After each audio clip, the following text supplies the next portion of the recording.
السلام عليكم. هنعمل مع بعض النهارده صلصه الطماطم. بما ان الطماطم كتيره جدا بقى وماليه السوق دلوقتي وكمان سعرها حلو قوي، هنعمل مع بعض الطماطم. هنعملها بطريقه مميزه ومختلفه، متاكده ان انتي ما شفتيهاش عند حد قبل كده. هنسلق الطماطم مع بعض. جربتي تسلقي الطماطم وانتي بتعملي الصلصه؟ هنسلق الطماطم وهنطلع احلى والذ واطعم صلصه طماطم بطريقه سهله جدا وبسيطه. يلا كده نسمي الله ونشوف هنعملها مع بعض ازاي. انا كده جبت الطماطم وهتغسليها كويس جدا. تنقي طبعا الطماطميه الحمراء كده المطوله شويه، ما تجيبيش الطماطميه المدوره. وهتشيلي كده الجزء اللي فوق فيها وهتفتحيها كده من ورا كده على 4 فتحات. تمام.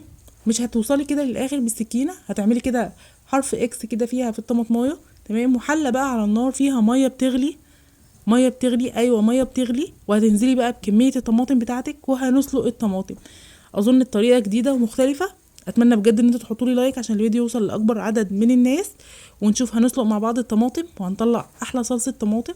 بعد ما سلقناها بنغيبها على النار كده لحد او لمده 10 دقايق. هتضغطي على الطماطميه كده هتلاقيها بقت طريه كده او مستويه شويه معاكي. ما تهريهاش في الميه، يا دوب كده انا عايزاها تطرى. هنشيلها بقى وهننزل بيها في ميه ساقعه.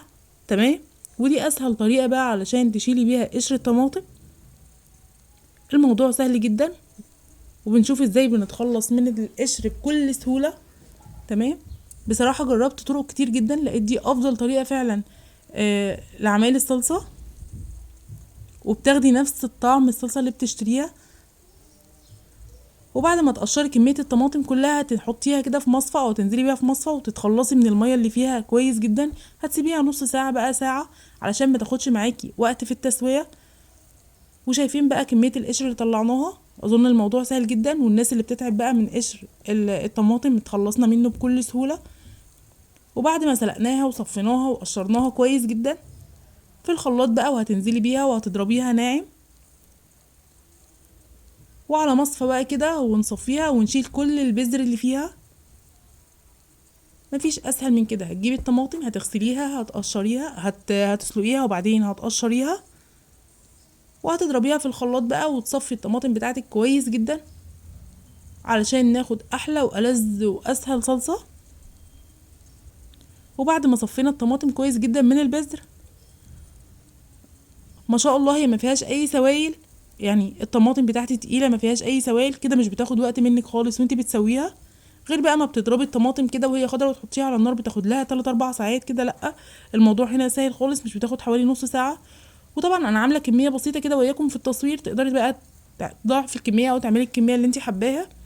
والكميه اللي انا عاملاها هنا 4 كيلو طماطم.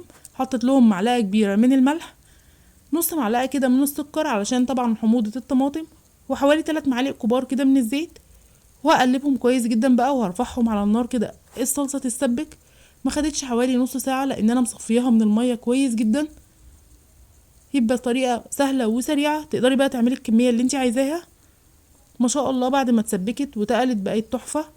هتعبيها بقى في اكياسك وهتحطيها في التلاجة. وانا هوريكي دلوقتي انا عامله كميه، بس طبعا علشان ما اطولش عليكم في الفيديو انا صورت الكميه البسيطه دي. هتحطيها بقى في اكياس تلاجة او هتحفظيها في برطمانات وتقعد عندك بقى من السنه للسنه. لو انت طبعا هتعملي محشي هتزودي الكميه هتضعفيها. لو انت هتعملي خضار او طبيخ كده هتعملي حوالي كبشتين او 3 كبشات كده من الصلصه. ما شاء الله لونها حلو جدا وقوامها حلو قوي. وتخرجي بقى الهواء من الكيس وهتحفظيها عندك في الفريزر. ولو حابه تحطيها في برطمانات هتحطيها في برطمانات، وعلى وش البرطمان هتحطي كده معلقتين من الزيت وتحفظيها على رف التلاجة.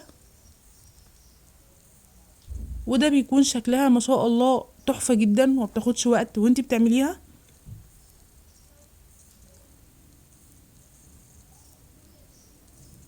وبصوا بقى انا عملت هنا كمية حلوة قوي من الطماطم. انا عاملة هنا حوالي 20 كيلو من الطماطم. ما شاء الله الكمية حلوة جدا. يفضل طبعا ان انتي تعملي كمية على بعضها علشان توفر معاكي في الوقت والمجهود. وكده خلصت الفيديو، واستنوني في فيديوهات تانية كتيرة، والسلام عليكم.